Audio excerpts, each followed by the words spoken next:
আপনিও কন্যা সন্তান, আমিও কন্যা সন্তান, উনিও কন্যা সন্তান। কাজে আমরা জানি সন্তানের কষ্টটা আমরা একটা ছবি ছিল স্যার কিছু বলে করেন না, শুধু আপনি মেয়ের বাবা, আপনিও স্যার একজন মেয়ের বাবা।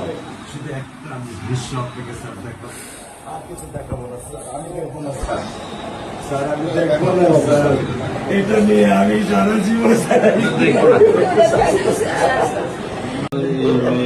আপনার দায়িত্ব মানে প্রধানমন্ত্রী নেবে। আমাদেরকে তো আপনাদের তো শক্ত হতে হবে না, আপনার তো বড় মেয়েটা রয়ে গেছে, এখন তো ওর জন্য আপনাদেরকে শক্ত থাকতে হবে। স্যার সত্য কথা, আমি যখন ওকে ভ্যানে পাঠাই আমি খুব বল পাই। আমি কালকেও বলে দিছি যে আমি আর ভ্যানে দিব না, তুমি প্রতিদিন ওকে রিস্কায় নিয়ে যাবা, রিস্কায় করে নিয়ে আসবা।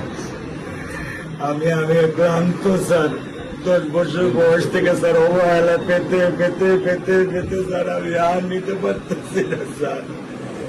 আল্লাহ আমার ভাগ্যে দিচ্ছে, আমি কি করছি, কি করছি।